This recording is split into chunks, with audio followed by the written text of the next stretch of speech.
Dizem que os humoristas, os cómicos, têm sempre um lado negro, não é? Sim, sim, sim. Como é que passas a perna à tristeza? Eu tenho muita tendência em pegar nas pequenas desgraças, ou às vezes grandes. E, pá, eu lembro-me que exorcizei um bocado a tristeza pela morte do meu pai, fazendo algumas piadas à volta desse tema na rádio, poucos dias depois do funeral. Em redor da morte?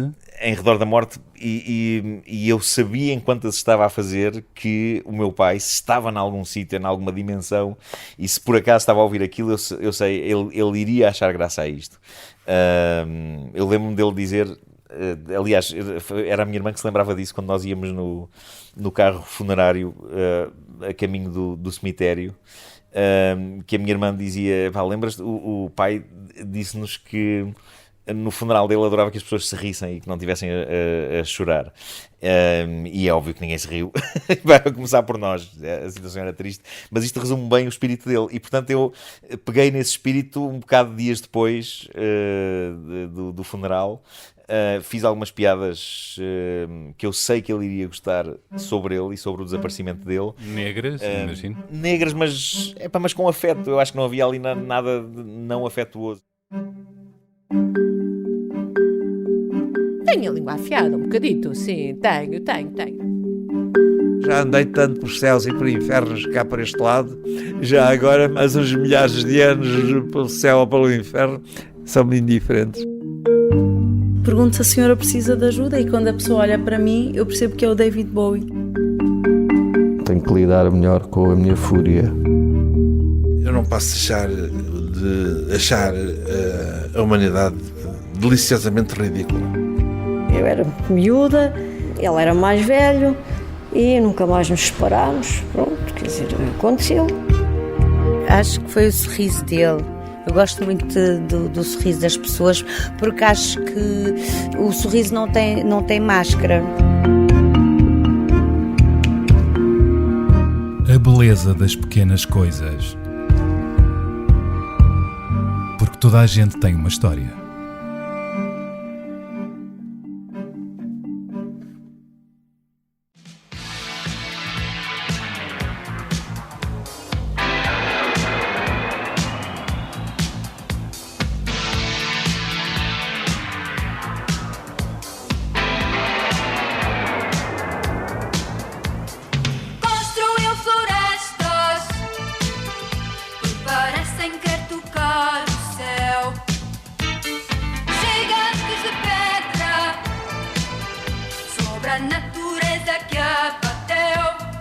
Olá, o programa A Beleza das Pequenas Coisas está de regresso com novos convidados, novas conversas e novas histórias.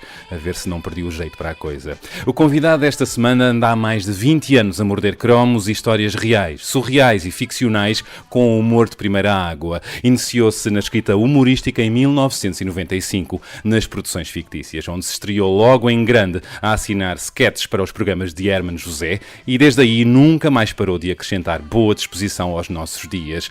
Nuno Markle é um dos nossos mais talentosos humoristas e contadores de histórias e tem-nas partilhado na rádio, na televisão, no cinema, nos palcos dos coliseus ou em deliciosos projetos independentes em podcast. O disparatado programa Humanês para no Cu, que fez com Bruno Nogueira e Filipe Melo, é um desses exemplos mais livres e fora da caixa. Mas há tantos outros projetos seus que se revelaram tremendos sucessos e até clássicos da rádio. Arrisco mesmo a dizer que há uma vida antes e depois de Markle estar em antena. O que seria da rádio sem ter existido O Homem que Mordeu o Cão, o Há Vida em Markle, Laboratório e Lolela, Perdidos no Éter ou o Caderneta de Cromos. O mundo de Markle é tantas vezes a sua melhor matéria e ele não se furta a dar o corpo às balas a bem de uma boa piada. Fernando Alvim é da opinião que o seu bom amigo Markle é daqueles que se alguém atirar uma pedra para um grupo e se Markle estiver nesse mesmo grupo, será ele a levar com a pedra na cabeça. Ou seja, acontece-lhe de tudo.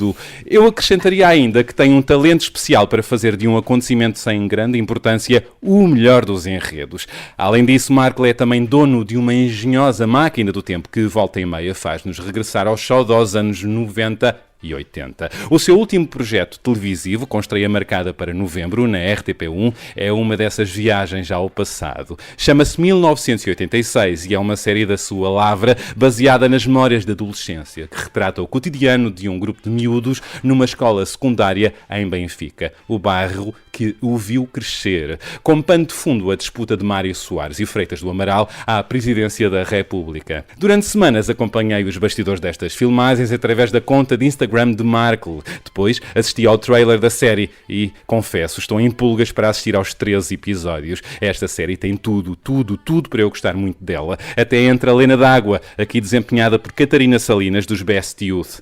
Caso para dizer, nunca mais em novembro. Atualmente podem ouvir Nuno Markle de segunda a sexta, nas manhãs da Comercial, com Pedro Ribeiro, Vasco Palmeirim, César Mourão, Ricardo Araújo Pereira e Vera Fernandes. Uma equipa que pode ser vista ao vivo no próximo dia 6 de outubro, no palco do Coliseu de Lisboa, na edição especial que vai celebrar os 20 anos da mítica rúbrica O Homem que Mordeu o Cão. Um momento radiofónico que começou por ser uma composição de notícias que os noticiários a sério deitavam fora.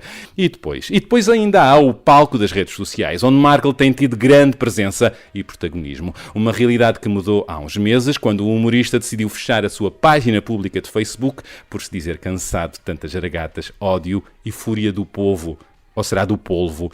Esta bucha que eu coloquei à pressão foi porque Markle anda fixado neste molusco marinho. Verdade? É bem verdade. Mas nem na sua página pessoal se tem livrado de algumas inflamadas discussões. As redes sociais vão buscar o melhor e o pior de todos nós. Vamos falar sobre isto e muito mais já a seguir, aqui na Cave do Markle, na sua moradia, na parede, o laboratório criativo de muitos dos seus projetos e ideias. Olá, Nuno Markle. Olá, viva Bernardo. Antes de mais, quero pedir desculpa pelo aroma ligeiramente de esgoto que está na cave. Eu não noto, confesso. Pronto, mas reparei que há uma mancha no tapete suspeita. Eu estou constipado, talvez seja uma vantagem. Perfeito dia para estares constipado. Eu penso que as cadelas vieram aqui desempenhar funções que não foram feitas para esta cave. Mas animam sempre a tua casa. Epá, claro, como tu dizias, eu gosto muito de pequenos acidentes. Epá. Isto é uma metáfora, no fundo, este eventual cocó ou xixi no tapete é uma metáfora para o tipo de coisa desagradável que, na realidade, por muito que me chateie ter um tapete sujo, eu olho para aquilo e penso... Sorte, vai dar sorte. E dinheiro, por exemplo, ou então uma piada qualquer boa. Eu gosto muito de explorar... as pequenas desgraças que acontecem, como por exemplo, outro dia as minhas cadelas deram cabo do quintal. Eu publiquei aquilo no Facebook e houve uma revista, daquelas revistas cor-de-rosa, que fez um título a dizer Nuno Markle encontra a casa destruída. Bom, pelo menos dá para clicar, não é? É o clickbait ao seu melhor. Não sei se tu usas clickbait aqui no teu podcast, mas pronto. Os títulos. Pronto, não chamaria clickbait. Ok, eu vou tentar dizer qualquer coisa que tu depois possas usar como clickbait, uma revelação qualquer bombástica. Não, vou tentar que surja. Basta que fales com verdade, isso dá bons títulos. Sim. E já que estamos a falar de clickbaits e de internet, tu que és um tipo empático e, na minha opinião, bastante equilibrado e sensato nos textos e opiniões que escreves, não te tens livrado de muitas polémicas e ódios nas redes sociais. E eu pergunto, as redes sociais vão buscar o pior e o melhor das pessoas? Conseguem buscar o pior e o melhor de facto. E eu apercebi-me disso em poucas horas. Isto é fascinante. Nas horas que antecederam o fecho da minha página pública, eu consegui, não vou dizer que eu consegui, várias pessoas que seguem a minha página conseguiram encontrar um emprego e possivelmente um teto para um sem-abrigo que estava a passear o seu cão à porta da casa da minha mãe. Esta história é incrível porque basicamente a minha mãe ligou-me, eram para aí 7 da manhã de um fim de semana, ou não era um fim de semana, eu estava de férias ainda. Eu fiquei alarmado. É uma hora muito cedo para de facto termos um telefonema assim da nossa mãe, mas fiquei assustado. O que é que se passa? Claro. E o que ela me disse foi que tinha encontrado este sem-abrigo super simpático e muito preocupado porque tinha um cão e o cão tornava-se, apesar de ele amar o cão e do cão o amar a ele, tornava-se um obstáculo a que ele conseguisse, por exemplo, ir para um abrigo ou conseguir ir à procura de um emprego. Era uma situação muito desconfortável em que ele estava e muito triste porque ele ao mesmo tempo não se queria ver livre do cão, mas queria arranjar um destino confortável para o cão e perguntou se a minha mãe queria por alguma... e queria eventualmente adotar o cão dele. A minha mãe não podia porque já tem um, mas ligou-me e pouco tempo depois eu criei um post no meu Facebook, ainda na página pública, 750 mil pessoas, com fotografias que ela me enviou do cão, sendo que o meu objetivo na altura, a pedido do próprio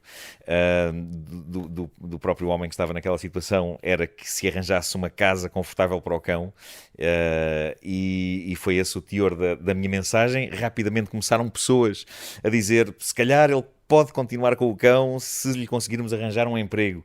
Eu conheço uma pessoa que talvez lhe consiga arranjar um emprego, e de repente gerou-se ali uma corrente... Uau, ainda melhor, não é? Assim, foi uma corrente humana que me comoveu genuinamente, porque de facto às vezes nós ficamos com a sensação de que as redes sociais são o sítio onde anda toda a gente à bulha, a extravasar as suas frustrações, e de repente o que tinhas ali era o oposto disso, era amor puro, solidariedade, humanismo, era uma coisa extraordinária. E conseguiu-se arranjar um emprego em poucas horas para o rapaz. Verdade, que emprego? Na construção civil, porque era a área onde ele se sentia mais à vontade para trabalhar.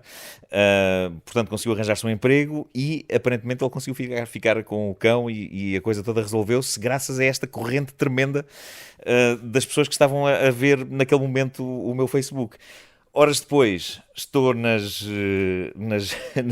gravações da minha série, do 1986, e fui distraidamente, enquanto estava a ser preparado mais um take, ao Facebook para ver o que é que estava a passar lá, e começo a encontrar mensagens de pessoas a dizer-me do teu amiguinho não dizes nada, pois não, são todos iguais, escumalha, e depois isto começou numa escalada tremenda e eu não estava a perceber sequer do que é que as pessoas estavam a falar. O caso do João Quadros. O caso do João Quadros.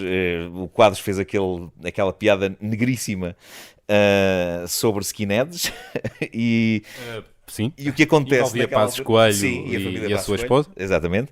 E o que aconteceu foi que, irracionalmente, algumas pessoas, representando ao contrário das outras o pior do ser humano, decidiram basicamente pegar em paus em chamas virtuais e ir atrás, penso eu, de todos os humoristas. De repente criou-se ali uma fúria, e foi nessa altura que eu pensei, eu estou absolutamente farto desta merda. Pá, estou farto. Ainda por cima, nessas discussões todas que se geraram, havia alguém que me dizia, realmente, Nuno Marco, que falta de humanismo dos humoristas. E eu assim, que falta de humanismo. Epá, horas antes, neste mesmo Facebook, conseguimos arranjar um trabalho para uma pessoa que estava sem casa. Epá, num só dia, o melhor e o pior aconteceu. Foi em 2 dias, se não me engano, foi na véspera aconteceu aquilo com o rapaz e com o cão, e depois no dia a seguir aconteceu isto. E isso fez-te fechar a tua conta? Foi a gota d'água para fechares a tua conta pública de Facebook? A piada do João Quadros é uma piada ácida e violenta. E achas que ele foi longe demais? Eu acho que não. Eu acho que o que se passa ali é que se há pessoas que legitimamente podem querer acionar eventualmente algum processo judicial contra o João Quadros, eu diria que é estritamente a família Passos Coelho, que está no seu direito, e acho que o João Quadros tem plena consciência disso. Agora, de repente, haver a ideia, não, isto tem que ir à Assembleia da República e tem que haver um voto de condenação por um tweet. Epá, vamos, se calhar, acalmar um bocadinho e relativizar tudo e pensar um bocado na vida. E portanto, perante essa explosão toda e perante o facto de, mais uma vez, eu estar a levar no totiço por algo que nem sequer eu tinha feito. Nem sabes como é que isso te aconteceu, epá, não é? Sim, e eu pensei, estou farto. Houve ali um pequeno instante que eu disse, estou farto da humanidade, mas depois lembrei-me do pessoal da véspera e pensei, ok, não é da humanidade, é só de uma parte incrivelmente horrível da humanidade. Se revela mais atrás de um computador, ou através de um telefone. Claro. Sim, porque eu nunca tive problemas nenhuns. Ao vivo, eu já tive grandes haters no Facebook e nas redes sociais, mas ao vivo, devo dizer-te, ainda ninguém me tratou mal. Ninguém me tratou mal. Não houve insultos, não houve violência, não houve nada. E possivelmente já me cruzei milhares de vezes com pessoas que me insultaram e que me disseram coisas horríveis. Por isso, fechei a minha página pública, deitando fora eventuais contratos de publicidade. Porque são 750 mil pessoas que estavam naquela página. É muita coisa. Mas eu pensei, eu preciso de alguma sanidade mental. Então concentrei-me na minha página pessoal, que chega a menos gente. Chega também a bastantes pessoas, mas é mais controlado e claramente tu percebes que numa página pessoal estão as pessoas que realmente gostam do que fazes e interessam-se pelo que fazes. E numa página pública eu acho que vai lá parar toda a gente. Há pessoas que se calhar vão lá só para eventualmente arranjar chatice.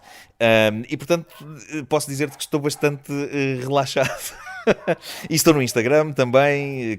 O Instagram, o ar ainda é bastante respirável lá no Instagram.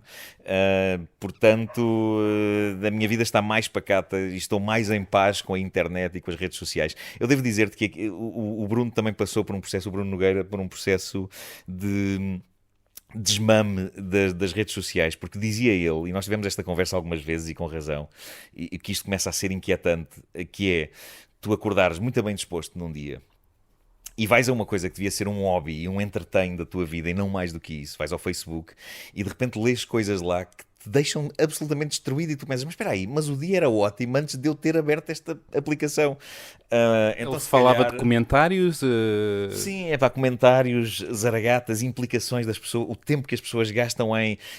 vou agora caricaturar a coisa, mas é tipo, tu és cocó, tu é que és, tu és cocó, não, tu é que és, tu é que és, tu é que és, tu é que és, tu é que és, tu é que és. Toda a gente quer ficar sempre com a última palavra e então eu noto que às vezes são horas e horas das mesmas pessoas Epá, eu penso, possivelmente estas pessoas estão em casa com filhos a olhar para eles, tipo, ei, brinca comigo, e eles estão ali, não, só um bocadinho, tu é que és cocó, tu é que és cocó, tu é que és cocó. Uma versão de trolls, não é? Sim, e isso faz-me tudo na confusão. Portanto, agora as coisas estão bastante mais pacatas.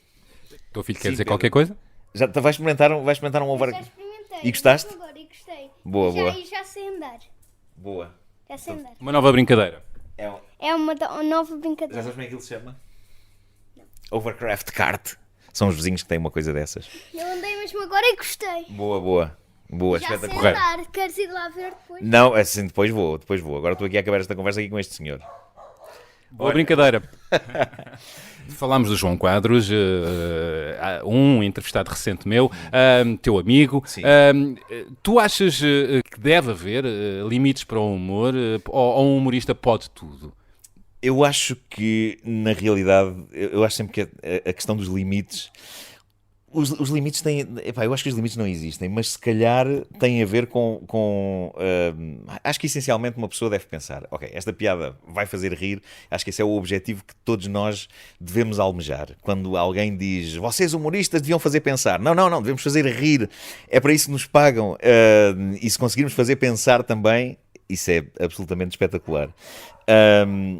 Imagino que a tua linha seja não ferir através do humor. Sim, o meu humor não é particular, é o humor da observação e é o humor muitas vezes da autoflagelação. Eu gosto imenso de gozar comigo próprio e depois quem me ouve encontra a identificação quando eu vou chafurdar no pior que nós temos dentro de nós. Eu gosto muito desse tipo de coisa, mas eu acho que à partida não deve haver limites, se bem que estive a refletir sobre, nos últimos dias, sobre aquela participação do Sean Spicer no sketch de abertura dos Emmys, do Stephen Colbert. Que gerou grande polémica. Gerou grande polémica, mas eu consegui perceber os dois lados dessa polémica e digo-te que até agora ainda é inconclusivo aquilo que eu acho exatamente sobre aquele número de comédia.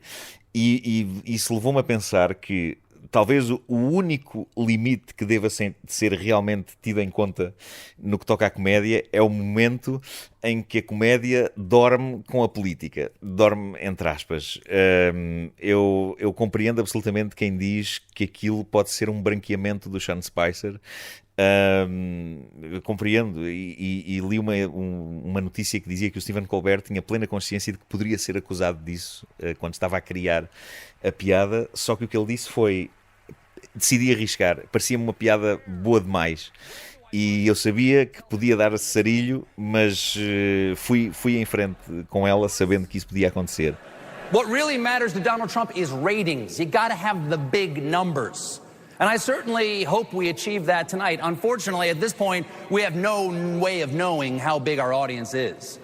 I mean, is there anyone who could say how big the audience is? Sean, do you know?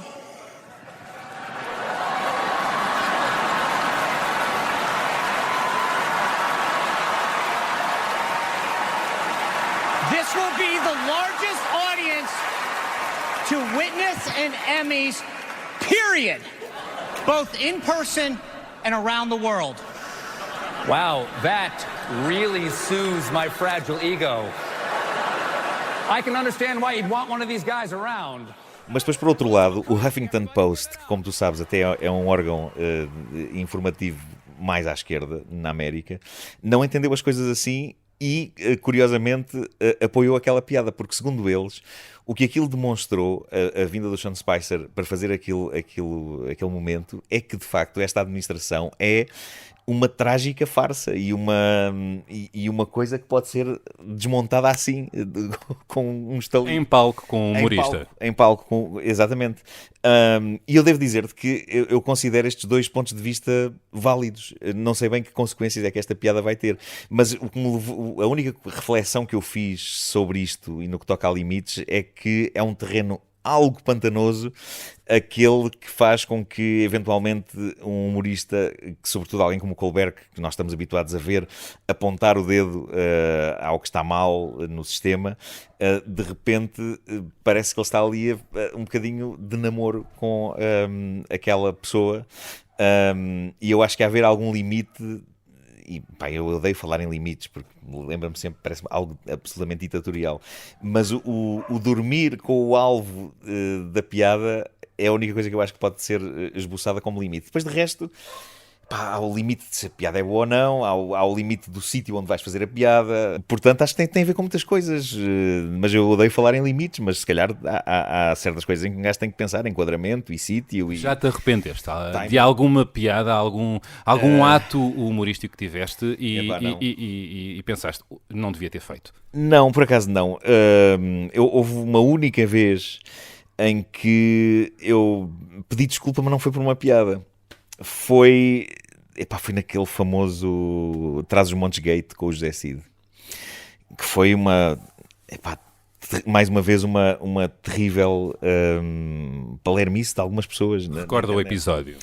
O que aconteceu foi que há muitos anos, isto tinha acontecido há 6 anos no Canal Q. O José Cid foi meu convidado de um programa que eu fazia, foi o primeiro programa que eu fiz no Canal Q, chamava-se Show Markle, e o José Cid foi lá e foi entrevistado, e, como é habitual nas entrevistas do José Cid, ele disse coisas a José Cid, que todos nós já sabemos que ele diz, e que são loucuras que ele gosta de dizer e gosta de provocar e gosta de... Ele é um provocador, é um provocador, sem dúvida. E uma coisa que ele disse foi que devia ser feita uma muralha à volta de Trás-os-Montes para ninguém sair de lá, e foi desagradável a esse nível com as pessoas de Trás-os-Montes, mas a ideia era tão para lá de bizarra e surreal, a história de uma muralha, que a minha reação foi soltei uma gargalhada. Eu, às vezes, ainda brincadeira que deviam fazer uma muralha da China em Trás-os-Montes para não deixarem passar alguma música. Porque, efetivamente, é um prejuízo muito grande para a cultura portuguesa. E estas pessoas do Portugal Profundo já deviam ter evoluído. Não, mas já evoluíram. Aliás, vêm excursões, pessoas nunca viram o mar para o pavilhão Atlântico, pessoas assim, medonhas, feias, desdentadas, e, efetivamente, isso não é Portugal. Essa gargalhada, 6 anos depois, quando o programa foi repetido, aquilo foi apanhado por alguém e para a internet. Para a internet, pronto, ficou-se a pôr aquilo na internet, e de repente eu tenho pessoas a insultarem-me de tudo e mais alguma coisa. Dessa localidade. De Trás-os-Montes, a ameaçarem-me de pancada, a dizer que eu nunca mais lá punha os pés, tudo porque eu soltei uma gargalhada perante a ideia alucinante do José Cid de uma muralha em Trás-os-Montes. Esperam sempre de um humorista, ou pelo menos de ti, que tenhas alguma moral, alguma pedagogia. Ou que eu deveria calar o convidado e dizer feio, José Cid, feio. Bom, senta. Exato.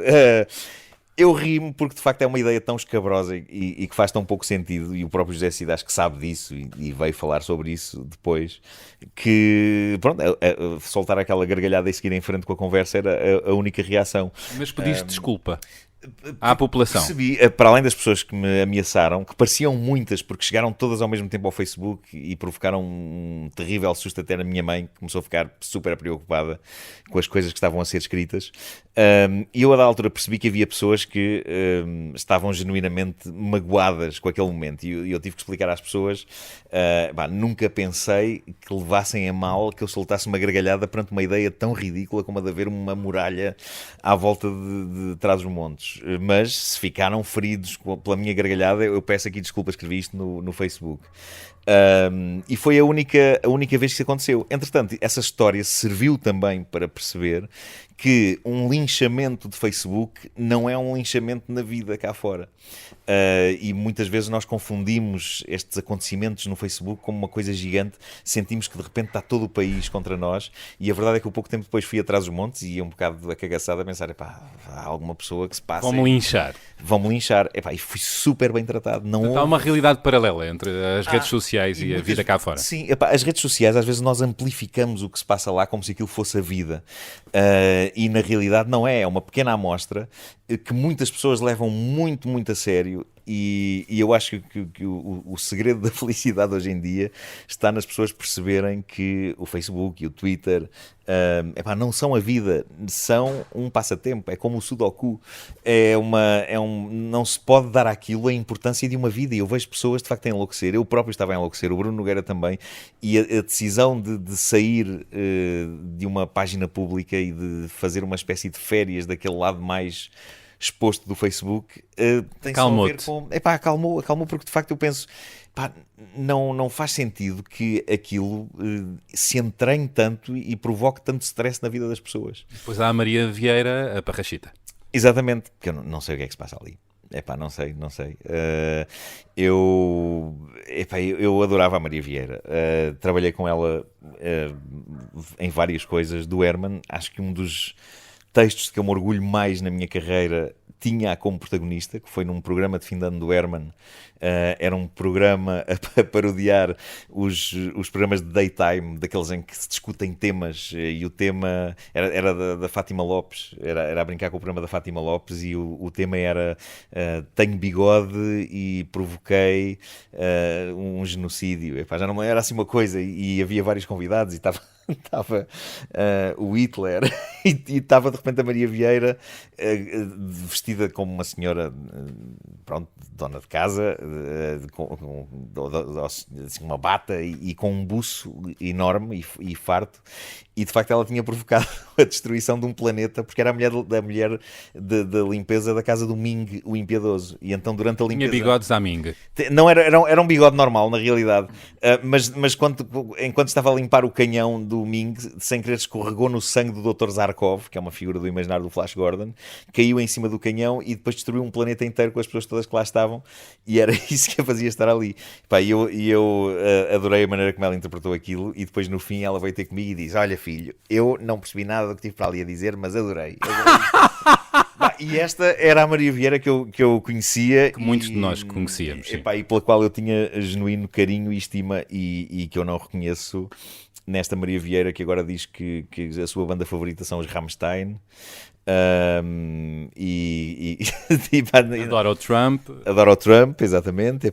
E tem algumas... E namora com o PNR de uma maneira bastante... perigosa. Perigosa, sim. Acho que a palavra é essa. E isso não tem piada. Não. E acima de tudo, houve pessoas que se irritam. A Ana Bola era amiga e trabalhava com ela e perdeu absolutamente a paciência. A mim, que se calhar sou um tipo mais pacato, fico só super triste. É como se... Parece quase uma cena tipo Invasion of the Body Snatchers, sabes? Parece que aquela pessoa foi substituída por outra. Sim, foi tomada e foi substituída por outra. Aliás, há um sketch dos donos disto tudo que põem duas Marias Vieiras, a boa e a má, não é? Sim, com o Eduardo Madeira. O que está mesmo a apetecer à Parrachita é sentar-se aqui no sofá, longe das polémicas do mundo e dos telemóveis e dos telejornais, só com um bom livro e uma limonada. Porra! Tu aqui! Olá, Parrachita! Eu sou a tua gênia má. Eu voltei para te roubar o Facebook. Eu tirei a chave ao porteiro e tranquei-o na arrecadação. Oh, Perrichona! Sempre foste cruel desde pequenina. Como é possível duas irmãs gêmeas serem tão diferentes? Eu também não percebo. Tu tens de galhofeira e eu sou este gênio da política internacional, da religião e do futebol. Agora não me interrompas que estou a acabar um post espetacular, insultuoso, no meu Facebook. Espera lá! Quer dizer que sempre fui eu que escrevia as coisas, afinal não era eu, eras tu? Claro, Parrachita, assim é que tem graça.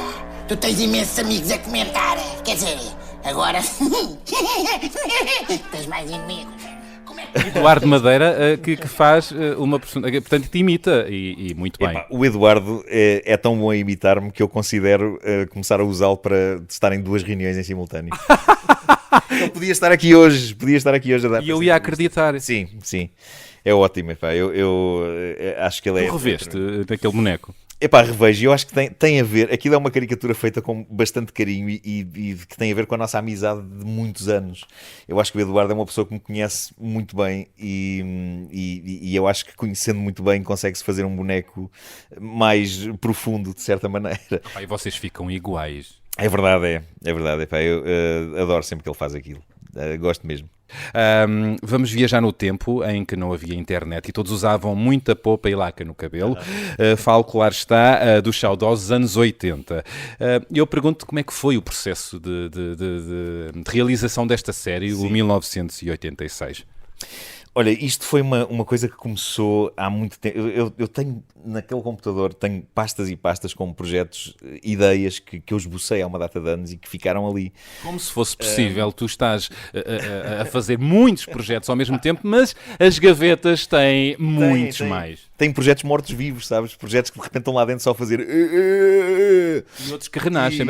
E este era um desses. Eu lembro-me absolutamente de em 2001... estar ainda a viver em Benfica e de, numa noite, estar... Eu tenho esta imagem, estava na minha cama com um caderno a tomar notas para aquilo que eu achava que poderia vir a ser uma curta-metragem ou uma longa-metragem. Eu não sabia se tinha material que chegasse para uma longa. Então pensaste primeiro para cinema? Sim, pensei num filme chamado O Videoclube, que era um bocado a história de amor entre um puto cinéfilo que tinha um pai crítico de cinema e a miúda que trabalhava no videoclube, e que seria uma espécie de celebração cinéfila dos anos 80. Portanto, ali ficou e de repente surgiu esta... não sei, já não me lembro bem como é que foi, se fui lá à procura a ver que ideias é que havia lá. Sei que de repente pensei, se isto fosse uma série sobre os anos 80 e sobretudo sobre aquele momento bipolarizador das eleições presidenciais de 86, entre o Mário Soares e o Freitas do Amaral. Como é que isto pode encaixar com esta ideia do videoclube? E de repente encaixou, e aquela ideia micro que era sobre uma história de amor cinéfila num videoclube cresceu para se tornar nisto, numa série em 13 episódios e num guião de 650 páginas. Nesta série há uma personagem algo inspirada em ti, no adolescente que foste. Sim, absolutamente. Que é o Tiago. Eu sabia que esta série estava cheia de momentos, não só da minha vida, mas da minha irmã, de memórias também do Filipe Homem Fonseca e da própria Joana.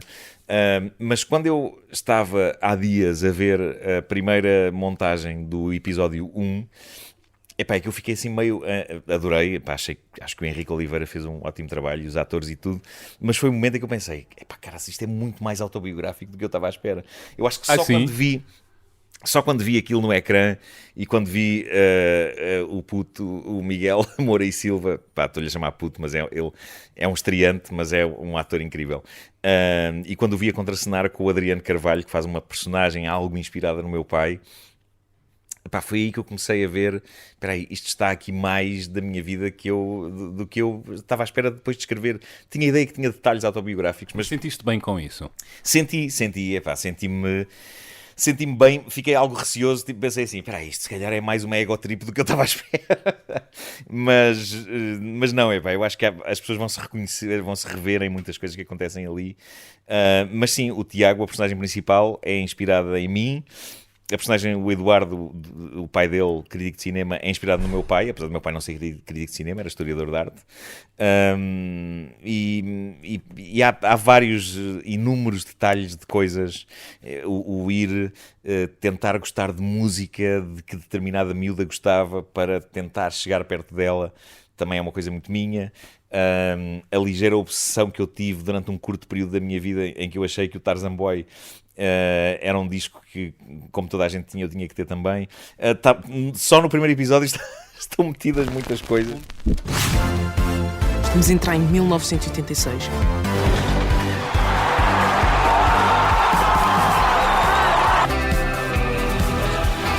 Todos os miúdos na escola têm outras preocupações que não a política. Eu acho que estou apaixonado. Eu gostava de ser astronauta.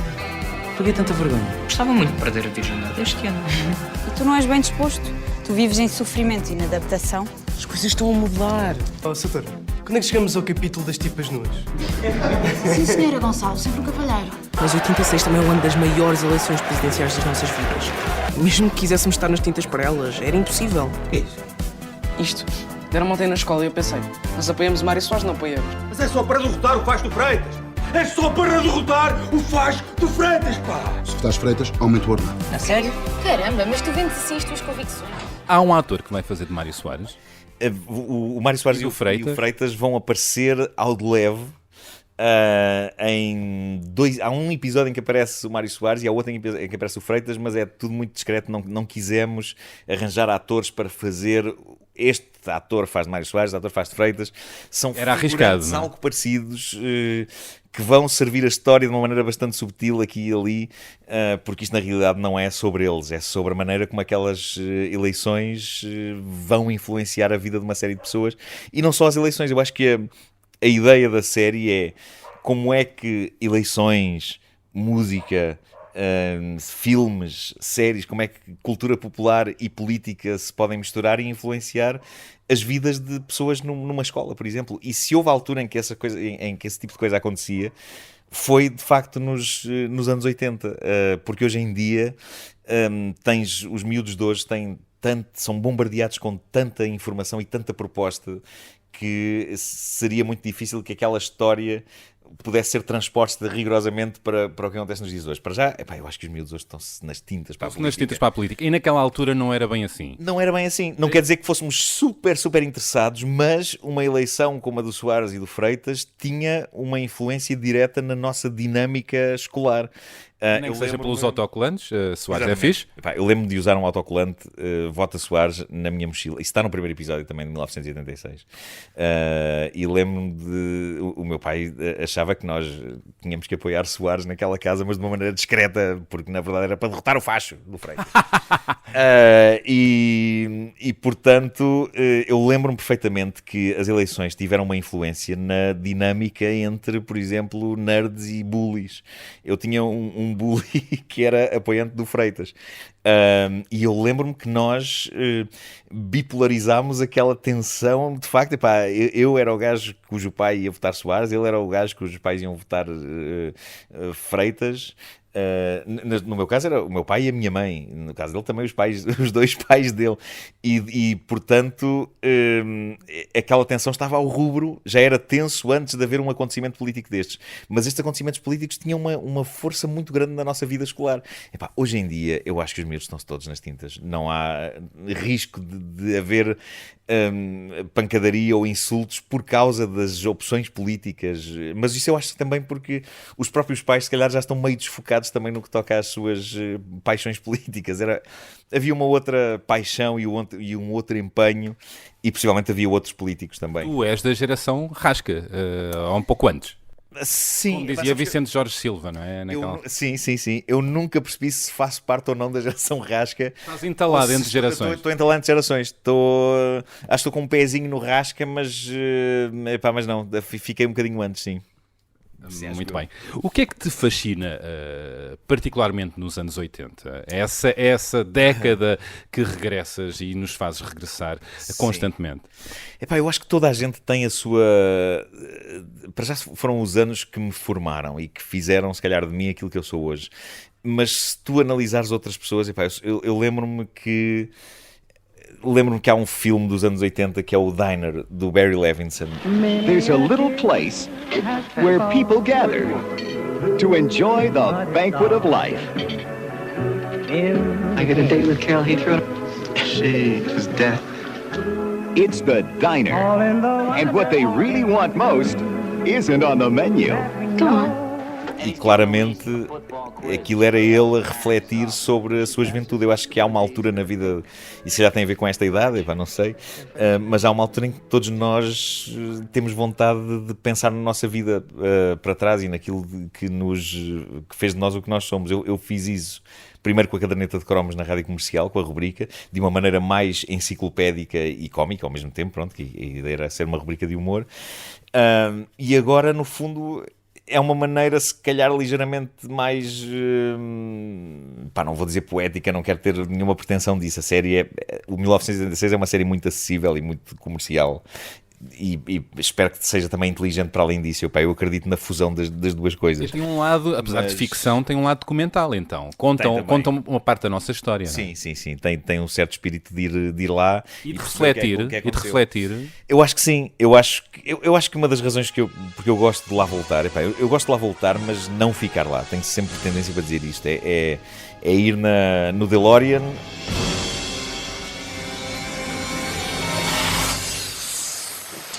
Marty, you made it! Yeah! Welcome to my latest experiment. This is the big one, the one I've been waiting for all my life. Well, it's a DeLorean. Ver como é que aquilo era e depois voltar, porque há muita coisa que me agarra a este tempo, nomeadamente, ainda há pouco ouvimos, o meu filho. Portanto, eu não quero deixar. Está a brincar com qualquer coisa digna do Regresso ao Futuro. É verdade, só poderíamos sonhar naquela altura. É verdade. Coisa, Overcraft. Mas gosto de ir lá, gosto de visitar um tempo em que o mundo andava mais devagar, as guerras eram mais frias, ou seja, tu hoje em dia tens de facto a sensação de que pode acontecer uma grande tragédia um dia destes. O mundo está a temer isso, não é? Sim. E na altura tu tinhas de facto esse receio, e havia filmes sobre isso, o Day After e coisas dessas, mas ao mesmo tempo... ao mesmo tempo havia, não sei se havia um outro, não sei se é cavalheirismo, uma outra dignidade genérica naquela altura. Eu nunca gostei particularmente do Ronald Reagan, mas eu ponho-me a fazer comparações com o Trump e digo, o Reagan era um senhor. Qualquer político do Ocidente parece um senhor comparado com essa figura, não é? É verdade. Portanto, gosto disso, gosto de revisitar aquela ideia de que, e eu acho que conseguimos passar isso na série, de que nós vivíamos muito ligados às poucas coisas que tínhamos. Hoje em dia os miúdos saltitam freneticamente de coisa em coisa, não se fixam, não estou a dizer, isto não é conversa de velho naquela, no nosso tempo é que era, não, é diferente. Eles terão outras memórias daqui a uns tempos. O meu filho fará um 2006 ou um 2016. Um 2026 sobre a sua juventude, e de certo que ele terá ótimas memórias. Mas seguir o teu caminho, é possível, sim, possível. Ele pode ir para outra profissão radicalmente diferente, contabilidade ou isso, e se calhar até acaba por ser melhor e mais estável. Vai-te fazer as contas antes da tua reforma. Ótimo. Ou a tua reforma mesmo, se a tiveres, não é? Ótimo para isso. Olha, tu escreves o humor há mais de 20 anos. O que é que te faz rir mudou muito ao longo destes 20 anos? Ou na essência é o mesmo? Eu acho que muitas coisas são o mesmo, mas acontece um fenómeno engraçado agora que estive a preparar o guião dos 20 anos do Homem que Mordeu o Cão, desta coisa que nós vamos fazer no Coliseu. Eu tinha memórias de algumas histórias que eu achava, estas são incríveis e são imbatíveis e vai-me dar muito gozo contá-las outra vez. E agora, quando eu as revisitei, eu li com meio riso. Sim, eu pensei, eu achava imensa graça a isto, mas esta é tão infantil, e a maneira como está contada. E então um dos trabalhos que eu estive a fazer foi a tentar afinar essas histórias para as servir agora no Coliseu, de maneira a adaptá-las àquilo que eu sou hoje. É com alguma emoção que volto a dizer isto uns anos depois. Está no ar O Homem que Mordeu o Cão. Eu acho que teve uma explicação prévia às pessoas que nunca ouviram isto. Antes de mais, vocês sabem porque é que algumas pessoas nunca ouviram isto? Porquê? Eu digo-vos porquê. Porque ainda não eram nascidas. Exato. O Homem que Mordeu o Cão começou em outubro de 1997. O Luís Montes, e que não fazia a mínima ideia de quem eu era, quando estava a formar a equipa do novo programa da manhã, falou com... esse sim, meu velho amigo Pedro Ribeiro. Há um gajo que é o Nuno Marco, que aqui está mais ou menos assim sem fazer nada, e ele pode juntar-se a nós, está dentro do espírito, eu conheço há muitos anos. E o Luís Montes então propôs-me que eu pegasse neste conceito de um noticiário de notícias bizarras, aquelas que não entram nos noticiários. Título deste episódio: as dores de estômago não se comparam à dor da humilhação de ter um desenho badalhoco na cara enquanto se tem um almoço proibido em Abu Dhabi.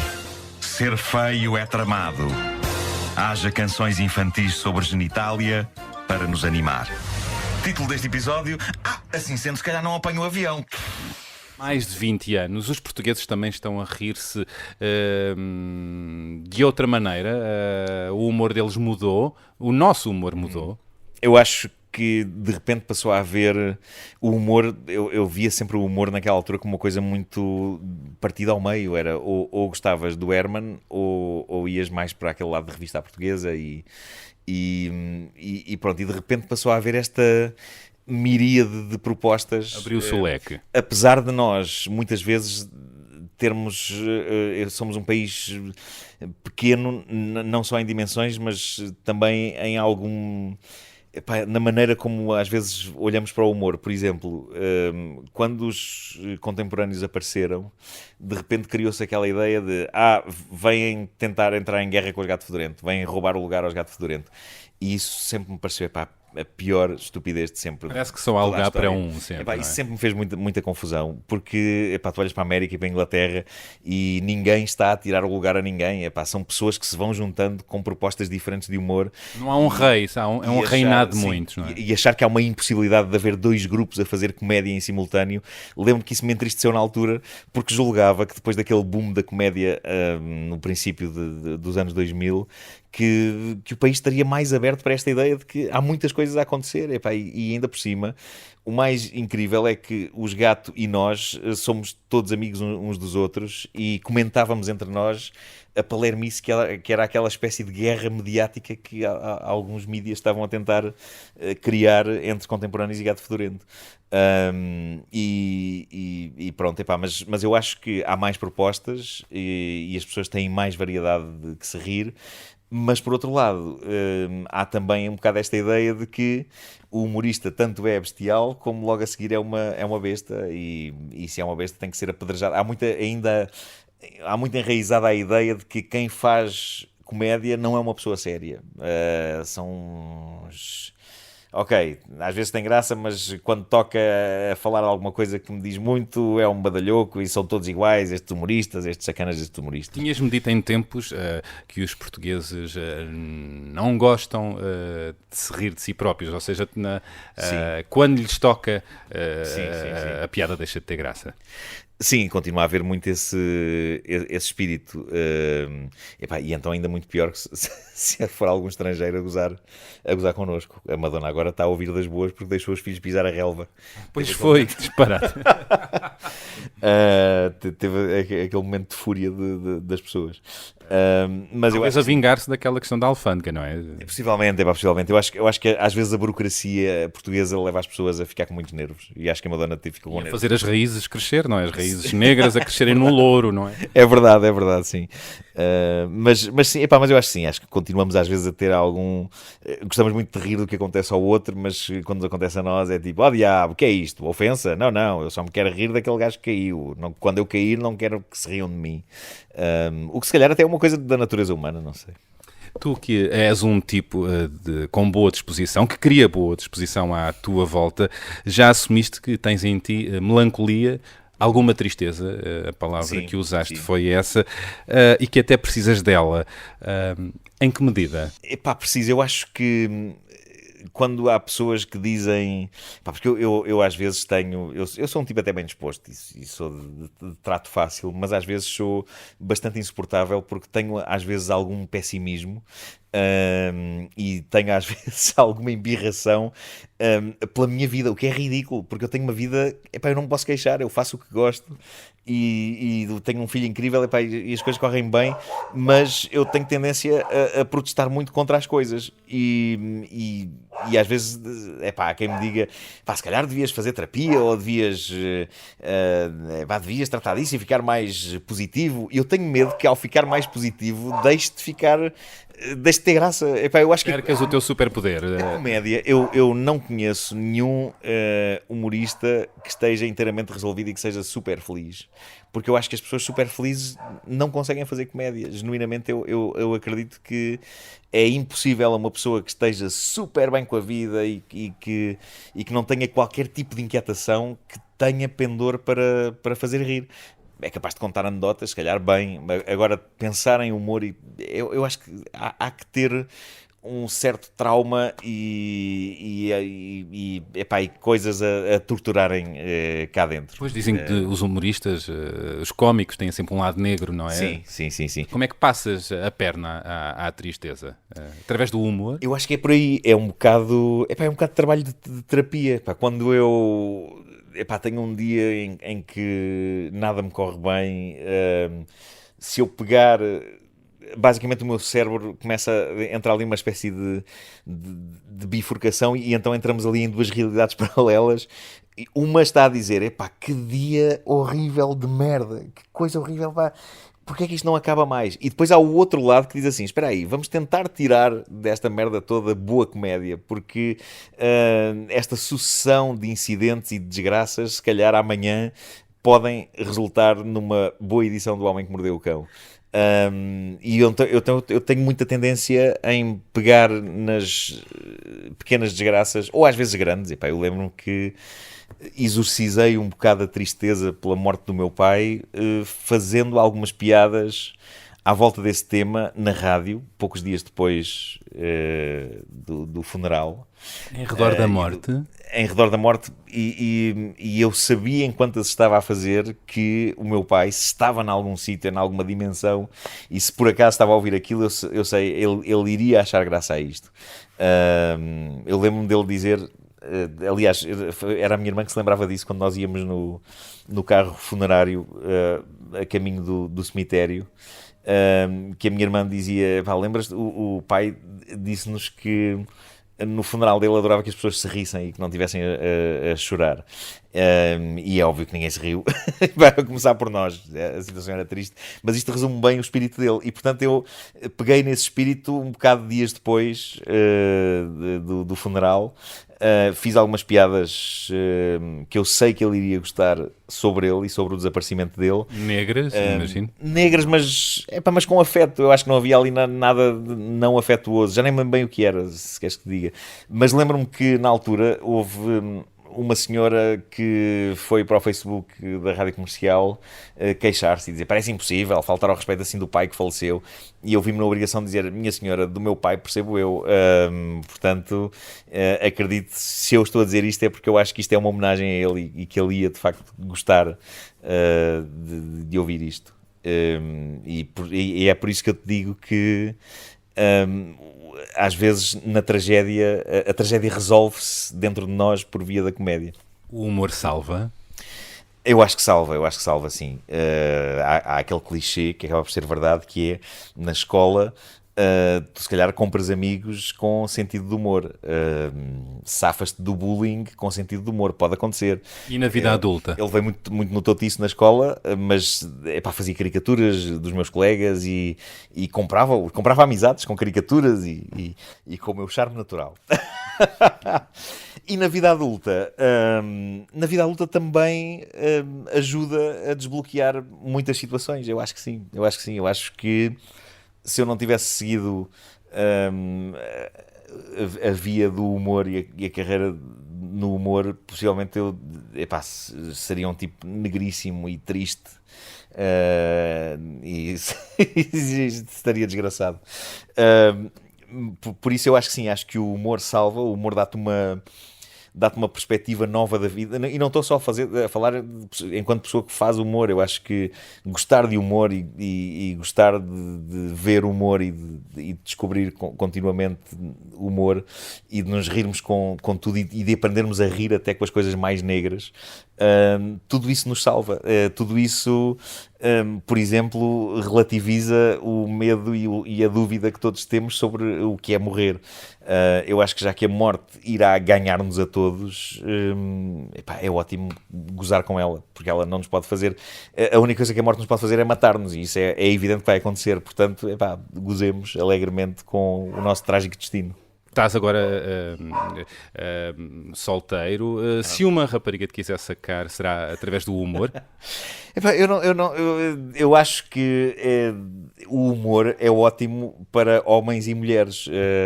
Há muito aquela ideia, elas gostam de tipos com sentido de humor. Acredito que sim, mas é válido também na imagem. Pelo menos para mim é essencial que uma mulher tenha sentido de humor. Acho que o humor é super afrodisíaco. Não estou a dizer que quando está a acontecer o ato propriamente dito que tínhamos que estar a ter piadas ou a ter graça. Se calhar aí convém a gente concentrar-se naquilo que está a fazer. Mas acho que o humor e o amor estão muito de mãos dadas, sem dúvida. Há pouco passou aqui o teu filho, o Pedro. A paternidade mudou-te muito ou não? A paternidade mudou, obviamente que sim. Devia se calhar até ter mudado mais, mas vai mudando progressivamente. Eu acho que eu tenho muitas coisas que eu herdei do meu pai e que eram coisas que eu, de certa maneira, contestava no meu pai, mas que as tenho todas, e resta-me tentar lutar para as superar. Estás a ficar parecido com ele? Estou, sim. Eu sinto que sim. Tanto o meu pai como eu somos muito metidos no nosso universo. Temos uma tendência para nos fechar. Ele tinha na história da arte e no xadrez, e eu tenho na minha profissão, na escrita, e portanto, apesar de eu achar que sou um pai super fixe, sinto que em algumas alturas, e agora sinto que estou a melhorar, mas em algumas alturas pus o trabalho à frente da vida familiar. E acho que isso tem a ver um bocado com a situação em que eu me encontro atualmente. Solteirice. Sim. E eu admito isso. Eu admito que há um lado teu de workaholic. Eu tenho essa tendência para, se por um lado eu adoro o conceito de família, por outro lado, dentro da família, eu tenho tendência a meter-me numa espécie de uma tenda virtual em que estou fechado com as minhas coisas, e eu sei que isso pode ser tramado para as pessoas que estão à minha volta, sobretudo porque eu tenho alguma incontinência, felizmente não urinária ainda, mas de ideias. Eu sou muito viciado em ter ideias, e algumas poderão ser horríveis, ou a maior parte delas. É uma fonte de prazer constante, não é? E então muitas vezes, imagina, eu posso estar a viajar com a pessoa amada, uma situação romântica, que de repente se me vem uma ideia à cabeça e eu não tenho um sacana de um papel e de uma caneta para tomar nota, para tudo, eu torno-me impossível. E o meu objetivo a partir daquele momento, em vez de descontrair e pensar, caga nisso, não, eu deixo-me vencer, deixo-me sucumbir por este vício que tenho no meu mundo interior e nas minhas ideias, e eu compreendo que isso possa ser complicado para as pessoas que estão à minha volta, e talvez por isso eu, a seguir à minha separação, tenha escrito um argumento a que chamei Manual de Instruções, que agora estou a ver se consigo pô-lo a funcionar, e o Henrique Oliveira, com quem fiz o 1986, leu e está muito disposto a pôr em prática. Também para a televisão ou para o cinema? Era giro que fosse para o cinema, acho que adorava que esse fosse feito para cinema, mas que é de facto uma história sobre a necessidade, se calhar, que nós temos de às vezes escrever o nosso próprio manual de instruções para não nos esquecermos das coisas importantes da vida. E para exorcizar algumas coisas. Claro, é sempre. E é uma comédia com com algum drama dentro, mas foi uma necessidade incrível que eu tive de escrever sobre o que me estava a acontecer e de reconhecer os meus defeitos e de se calhar tentar melhorar por via da escrita. Epá, não sei se é possível ou não. Portanto, acho que foi uma coisa que me saiu muito das entranhas e que eu espero que venha a ser feita proximamente.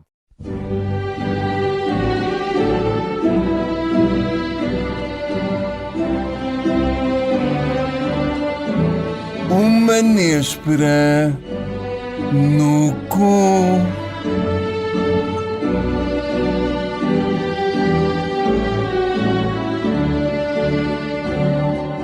Ora, sejam então bem-vindos ao segundo episódio de Uma Néspera no cu. Comigo tenho Filipe Melo, diz olá aos senhores. Olá. Nuno Marco. Ora viva. E ainda Ricardinho. Um muito bom dia. Um dos projetos mais fora da caixa onde também estiveste envolvido foi o podcast Uma Néspera no Cu, um momento absolutamente delicioso que fizeste com Bruno Nogueira e o Filipe Melo. Partiram a loiça toda, tu até eras do mais contido dos três, digo eu, e partia da brincadeira, preferias isto ou preferias aquilo. Este programa nunca teria tido lugar numa rádio, não é? Não, definitivamente não. Agora, a parte engraçada disto é que eu seria, à partida, o tipo que teria mais a perder se aquilo corresse mal.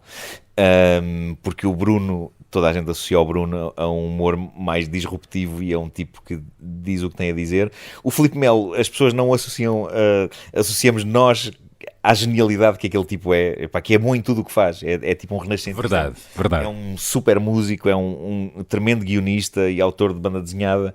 É genial, epá, eu fico pasmado. Autor do Pizza Boy e Dog Mendonça. Exatamente, epá, e eu tenho orgulho em todos os meus amigos, mas tenho um orgulho tremendo no Filipe Melo.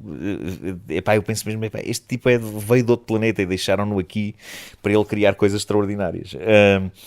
E esse portanto, podcast foi um momento de ramboia a três. Repara, eu estava a dizer que eu era o tipo que tinha mais a perder, porque eu sou o tipo que faz um programa de rádio matinal que é ouvido pelas famílias e pais e filhos e tudo. E, no entanto, fui eu que, numa das digressões do Deixem o Pimba em Paz, em que eu participava, houve uma altura em que eu fazia lá um número no espetáculo, e, portanto, andei na estrada com eles algumas vezes.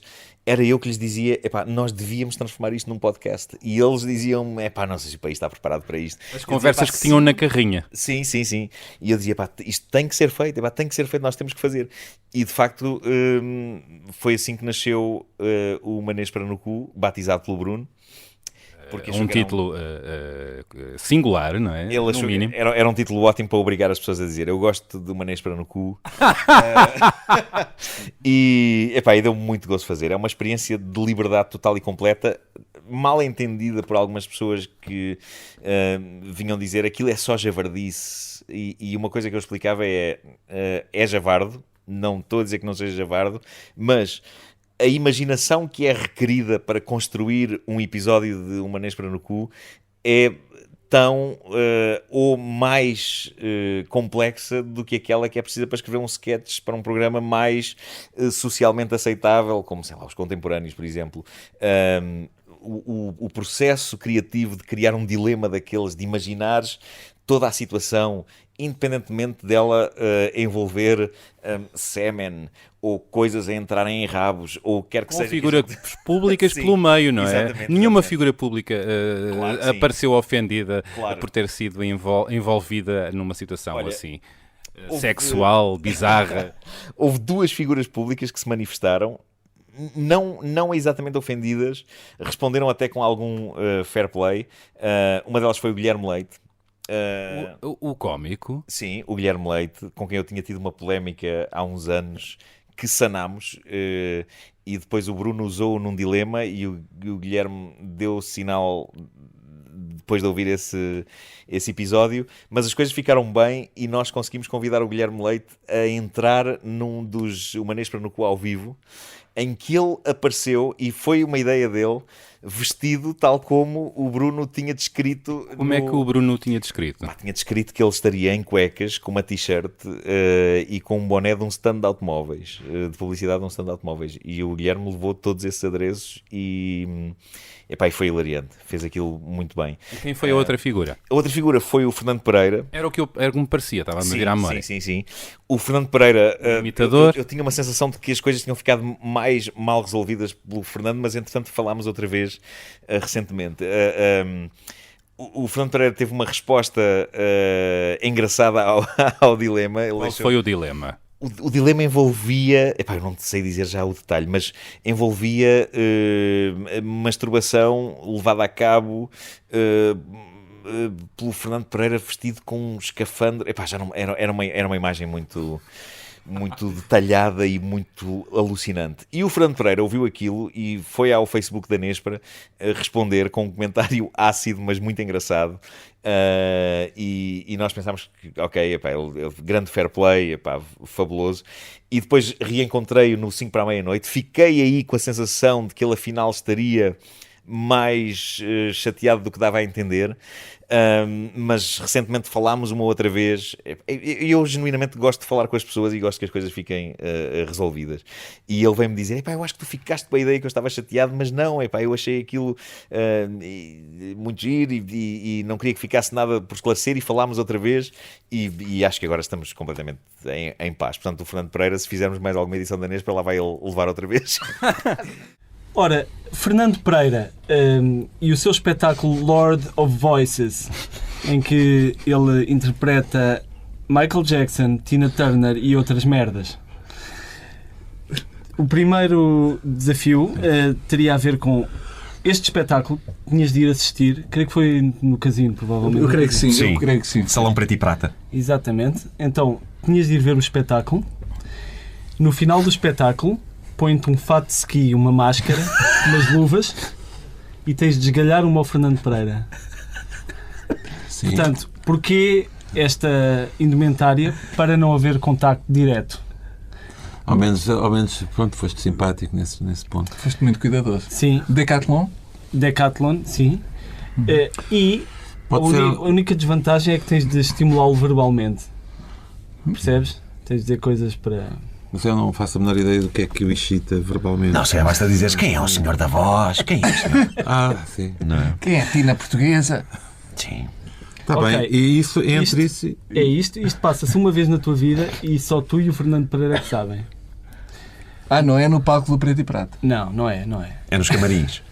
Ok. Ele está a pensar. Ele está a pensar qual será a melhor... É nos camarins. A segunda é, sempre que tu vais tomar banho, onde quer que seja, num hotel, vais passar férias, ou onde quer que seja, o esquentador avaria. Tomas sempre banho de água fria. Para sempre. Portanto, há uma coisa mágica que onde quer que tu tomes banho, o esquentador vai ao ar. Espera aí, e não dá para... E se for um banho de imersão? É da aguinha faria? Este é um excelente exemplo da vantagem dos podcasts, onde há muito experimentalismo, liberdade. Nós estamos a falar agora para um podcast. Eu pergunto, tu que és um tipo de excelência da rádio, achas que os podcasts são a rádio do futuro? Acho mesmo, eu acho que sim. Acho que eles são um bocado reacender do espírito das rádios locais e das rádios livres que eu vivi. Rádios piratas. As rádios piratas, porque eu vivi intensamente esse tempo, com a vantagem de que a dada altura apareceu a lei da rádio que fechou as rádios todas. É verdade que o espaço no éter estava muito sobrecarregado. Havia muitas rádios todas muito em cima umas das outras, era a loucura total e completa. A vantagem é que o espírito hoje em dia dos podcasts e de algumas estações de rádio online é esse, só que com o infinito que a internet acaba por permitir, e sem, pelo menos até ver, que haja pessoas a ditar coisas e a ditar uma organização e leis sobre os podcasts. Portanto, como diria Vera Roquete, agora escolha, não é? Agora escolha, exatamente. E eu acho que o futuro vai ser muito interessante porque Os carros estão a começar a ser feitos com internet, ou seja, já há modelos novos acabaste de sair em que o carro é um aparelho para receberes a internet. Tens um tarifário, se calhar, alargado e tipo ilimitado, e de repente o que acontece é que nós, na rádio comercial, por exemplo, agora falando do meu caso específico, de repente poderemos ter concorrência de um puto que está no quarto dele a fazer uma estação de rádio que de repente é um grande êxito. Genial, não é? Portanto, eu acho que isso vai dar um esticão giro. Um abanão, não é? Epá, completamente, sim. Eu acho Podemos dizer então que podcast skill de Radio Stars? Não, acho que Radio Stars can incorporate podcasts. Porque repara, de facto, as rubricas de rádio, como a Mixórdia de Temáticas, O Homem que Mordeu o Cão ou o Rebenta a Bolha, são podcasts também. À parte disso, por exemplo, ainda agora eu e o Diogo Beja e o Luís Franco Bastos e o Filipe Homem Fonseca abrimos um podcast sobre Guerra das Estrelas. É verdade, e vocês ficaram meio ano apenas com o genérico. Porque não tínhamos tempo. Só para criar vontade, não é? Claro, Lançaram o primeiro episódio só agora. Não é? Sim. E portanto, como tu vês, as pessoas da rádio, todos nós, pronto, o Filipe Homem Fonseca escreve para a rádio, mas ele não é radialista, mas os outros, o Luís Franco Bastos tem uma rubrica, o Beja é um homem da rádio, eu também faço da rádio a minha vida todos os dias, todas as manhãs.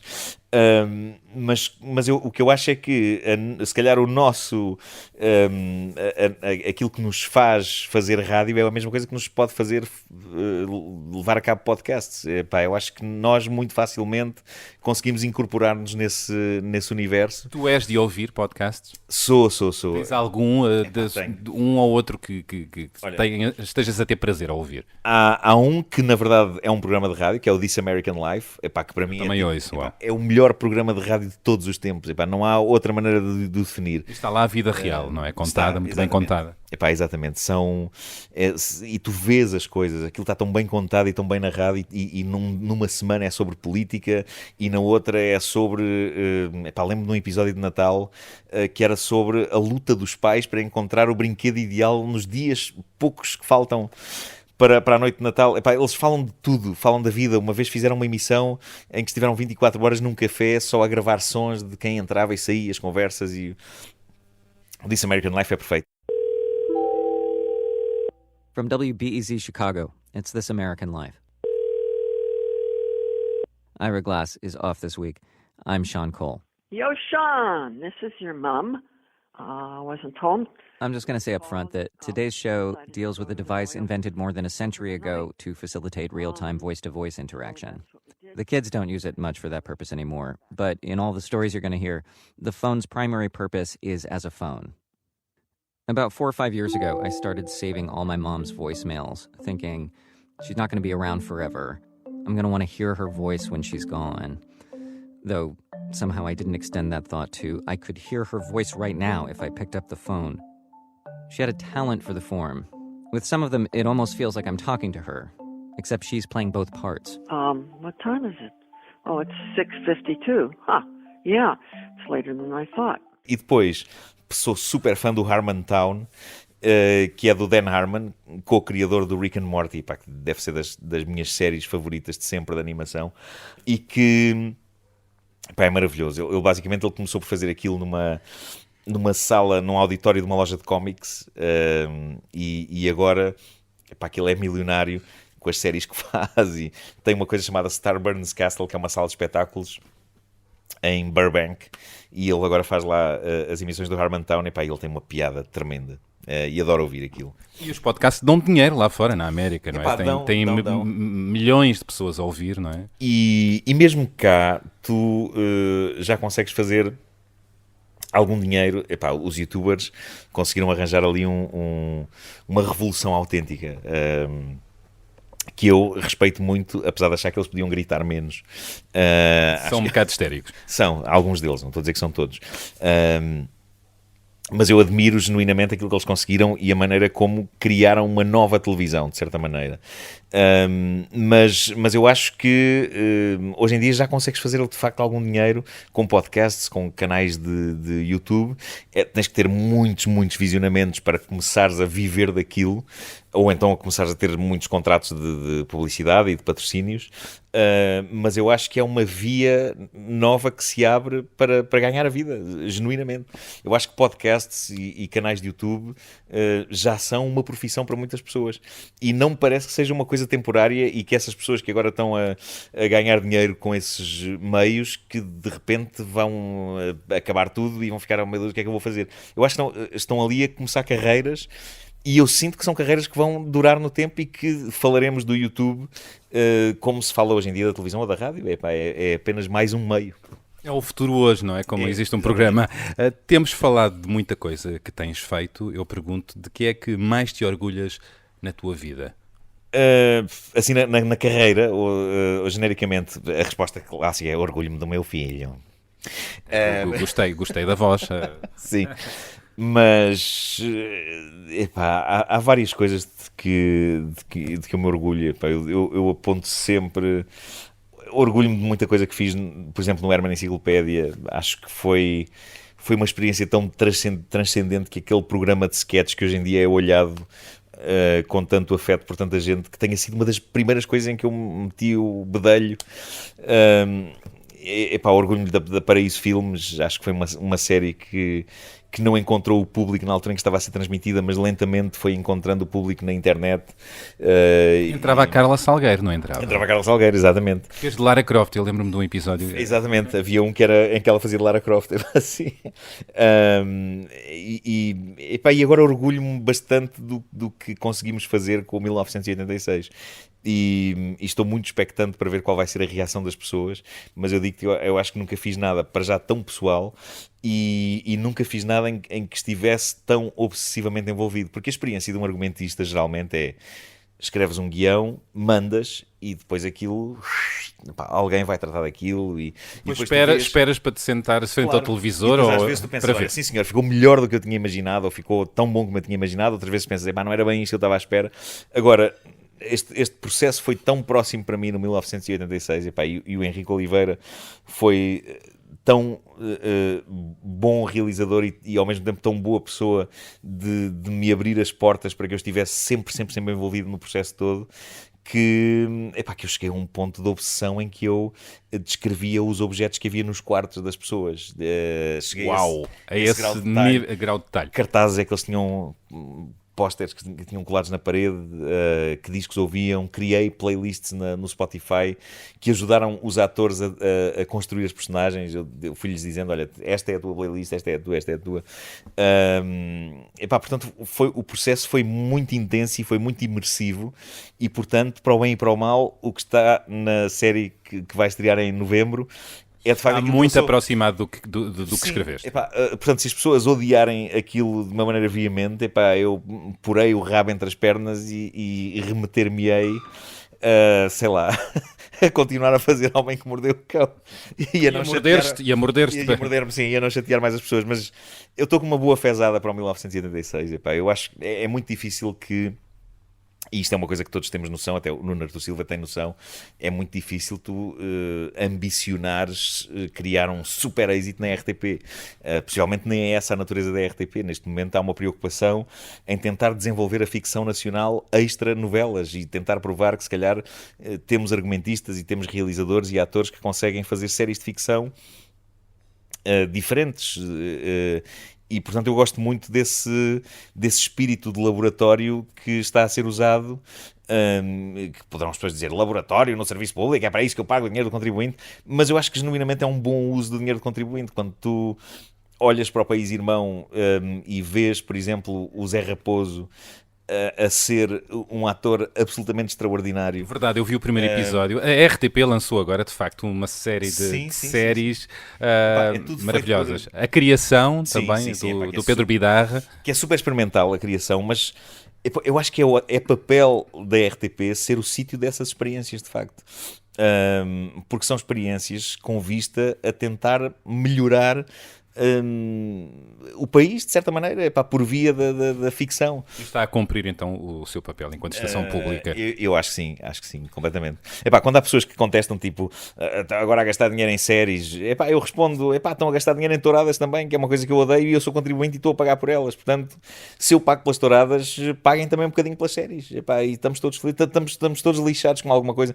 Toda a gente tem uma ideia de serviço público que nunca será unânime. Eu tenho uma ideia de serviço público, tu tens a tua ideia de serviço público, outra pessoa terá.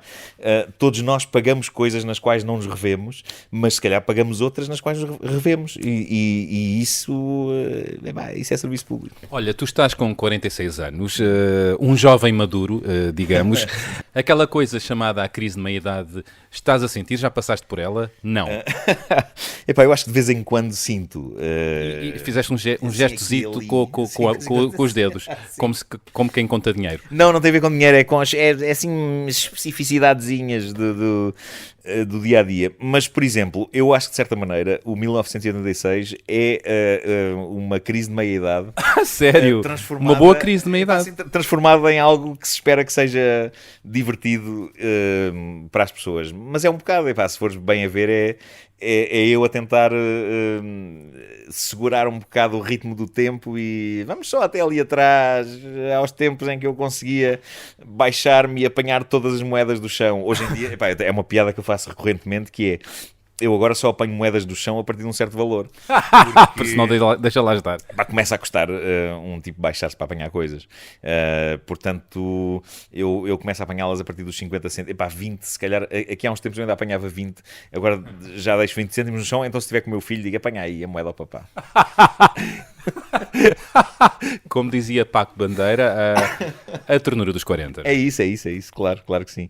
Mas ainda não me bateu com uma força horrível e descomunal de, meu Deus, aí está, a curva descendente. Não, porque eu felizmente estou a fazer coisas que me fazem sentir ainda numa curva algo ascendente. Repara, aos 46 anos eu conseguir fazer a minha primeira série de ficção é uma coisa que me faz sentir jovem, de certa maneira. E estás na RTP Memória... Também, assim que pronto, já é um certo...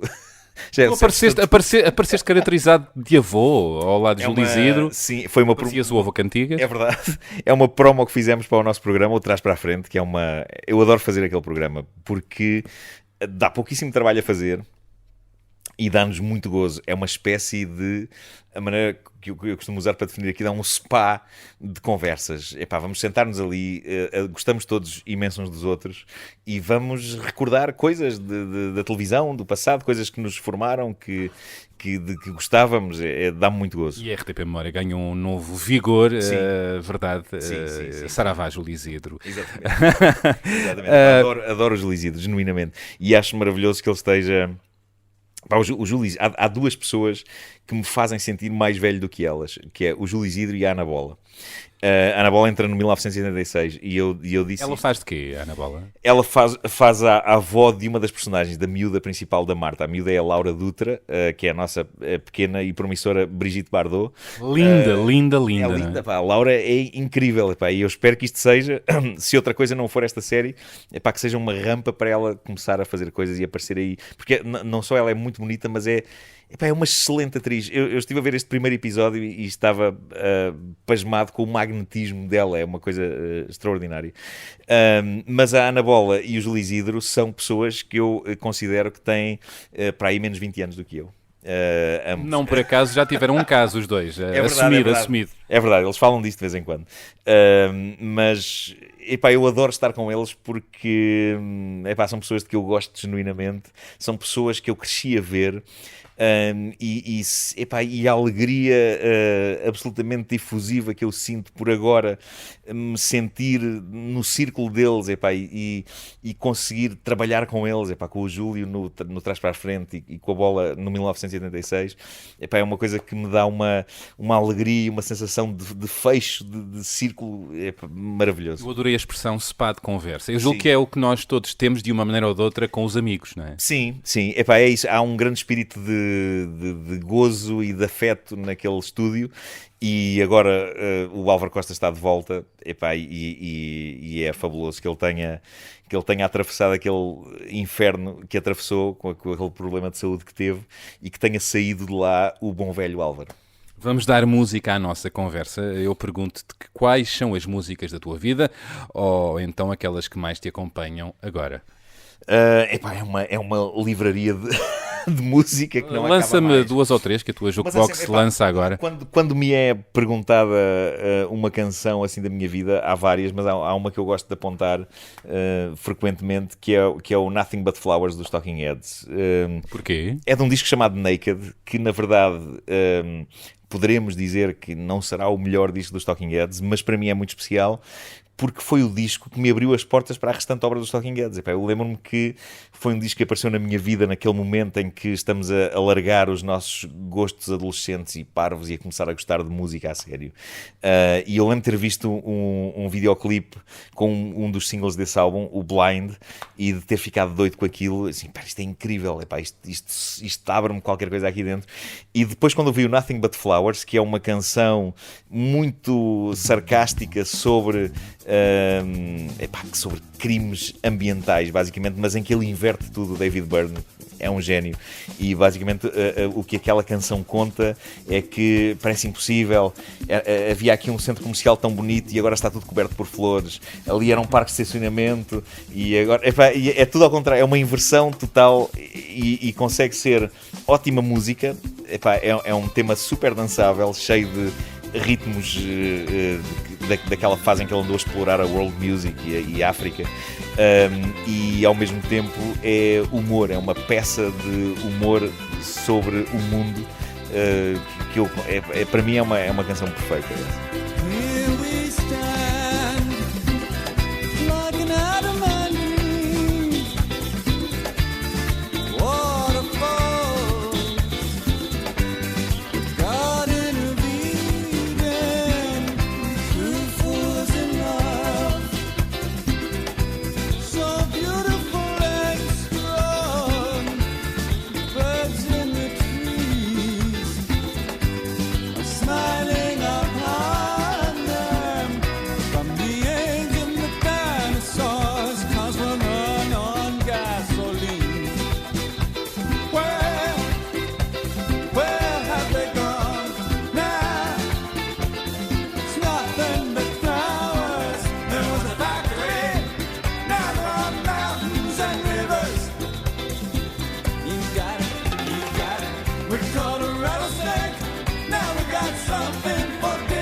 Há um disco do GNR que eu adoro, que é de 1986, e uma das faixas desse disco esteve quase para ser o tema de genérico, até nós termos decidido criar música original para o genérico.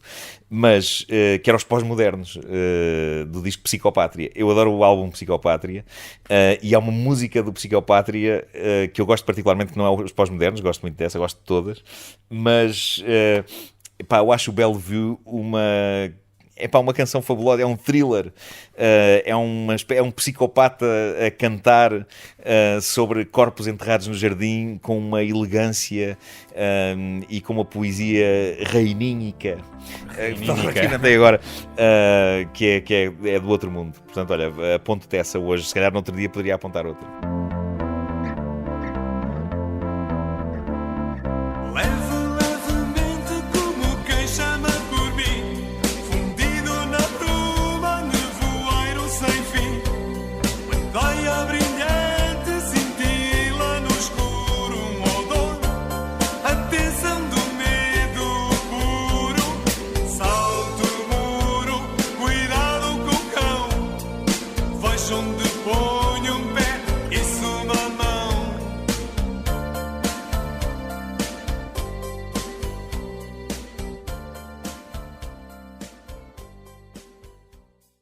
E séries? Diz-me uma série que estejas a ver.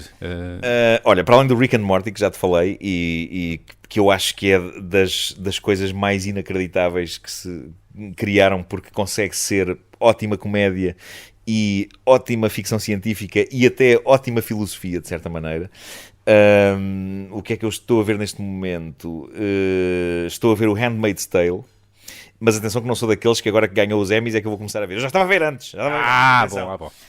Já estava a ver antes e acho que é uma série importantíssima de ser vista nesta altura da história da humanidade.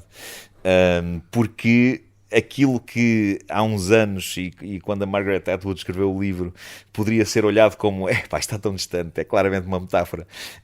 Eu sei lá, eu hoje em dia olho para o 1984 do Orwell, o 84 do Orwell, e começo a pensar, se calhar isto já não é assim tão metafórico como isso, se calhar um dia... Verdade. Um dia vamos cair nisto. E portanto estou a ver com muito interesse o Handmaid's Tale. I was asleep before. That's how we let it happen. When they slaughtered Congress, we didn't wake up. When they blamed terrorists and suspended the Constitution, we didn't wake up then either. Now I'm awake. My name is Offred. I had another name. Ladies, I have to let you go. It's the law now. They needed to do it this way. All the bank accounts and the jobs all at the same time. You imagine the airports otherwise? Run, run, run! No, please don't take her. No! You girls will serve the leaders and their barren wives. You will bear children for them. E aguardo ansiosamente por novos episódios do Better Call Saul.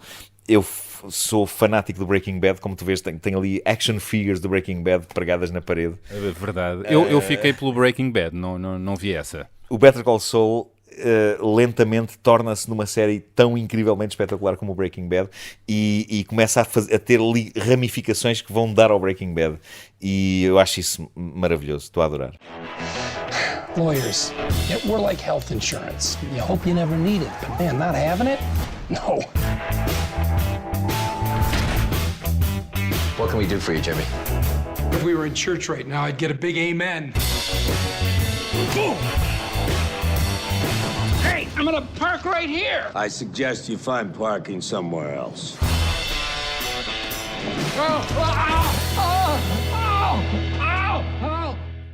A vida tem sido boa para ti? Eu acho que a vida, por muito que eu me queixe e faça aqueles meus protestos de que tudo é horrível, não há dúvida que eu não posso queixar. Acho que a vida tem sido boa para mim, com todos os normais acidentes de percurso que acontecem numa vida, mas feitas as contas, não me posso queixar. Acho que genuinamente a vida tem sido boa para mim. E mesmo com as coisas que às vezes correm mais ao lado, eu tento aprender alguma coisa com elas e tento não entrar naquele modo de quem me dera que aquilo não tivesse acontecido. Não, eu consigo olhar até com algum afeto para todas, até os grandes buracos da minha vida e as grandes falhas, as falhas, os flops, os meus flops de carreira, os meus flops enquanto ser humano. Mas de arrependimentos, então? Não. Talvez seja nos momentos a seguir, fico tipo, porquê é que eu me meti naquilo? Porquê é que eu fiz aquilo? Mas depois o tempo passa e lá está. E depois até consigo pegar nessas coisas e se calhar usá-los na comédia que estou a fazer. Nas coisas que se calhar deveria varrer para debaixo do tapete e tentar esquecer. Acho que vou sempre buscar qualquer coisa ao meu passado, mesmo ao passado mais deprimente. Que eu acho que se calhar mais pessoas deveriam fazer é tentar não olhar com angústia para os erros do passado e se calhar vai dar tudo ao humor, se calhar vai dar tudo a tentar deixar que o tempo passe e olharmos para trás. É aquela velha frase, ainda hoje disse essa frase ao João Só, com quem estou a trabalhar na banda sonora de 1986, e está a ser um processo alucinante, porque é muito complexo juntar as agendas dos artistas todos que vão entrar na banda sonora e às tantas, o João às tantas está a gastar imenso dinheiro a comprar equipamento e samples para aquilo soar tudo perfeito anos 80, e então eu acho que ele estamos todos a enlouquecer no fundo, mas ele particularmente, e eu dizia-lhe, pensa naquela mítica frase, um dia ainda nos vamos rir disto. E isso é capaz de ser o meu lema. Acho que se calhar um dia, na minha pedra tumular, é o que eu quero que esteja escrito. Um dia ainda nos vamos rir disto. Acho que é essa a frase. Sim.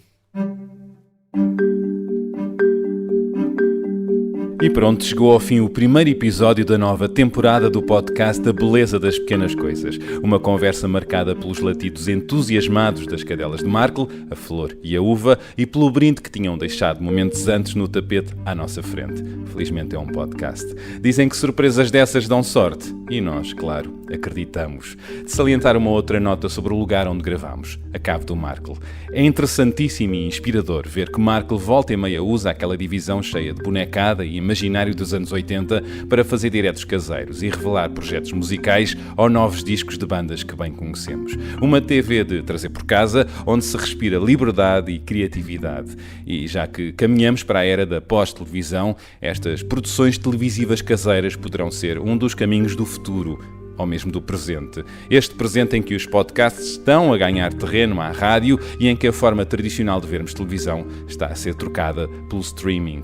Ainda sobre os bastidores deste episódio, como perceberam pela breve participação especial do filho de Markle, enquanto conversávamos, o pequeno Pedro andava pelas redondezas a experimentar o novo brinquedo de um dos vizinhos, um Overcraft Kart, um veículo engenhoso que eu desconhecia e que fiquei cheio de curiosidade de experimentar. Se não sabem do que é que eu falo, Googlem. É o novo hit da miudagem. E, como também já devem ter reparado, nesta nova série de conversas mudamos o som do genérico e a imagem do programa. Esperemos que gostem. E pronto, voltamos para a semana com um novo convidado com mais histórias para partilhar. Até lá, deixem comentários, sugestões, classificações e estrelas no iTunes e SoundCloud. Escrevam mesmo as vossas opiniões e sugestões no espaço de comentários, porque elas fazem-nos falta para sabermos o que pensam e o que gostam. E se gostaram deste episódio, partilhem-no com os vossos amigos e conhecidos nas redes sociais para que eles também o possam ouvir. Contamos convosco. Até para a semana e boas conversas. No próximo episódio... Eu, pelo LSD, não sei se tenho curiosidade, eu costumava dizer que eu, quando chegar aos 90 e o meu cérebro já estiver assim um bocadinho menos funcional... Vamos a isto. Talvez experimente o LSD, mas não... Mas para já... Está a falar a sério? Não, estou a falar a sério. Eu acho que o mundo à nossa volta e as pessoas que eu conheço são suficientemente fascinantes para eu não ter que andar à procura de experiências químicas.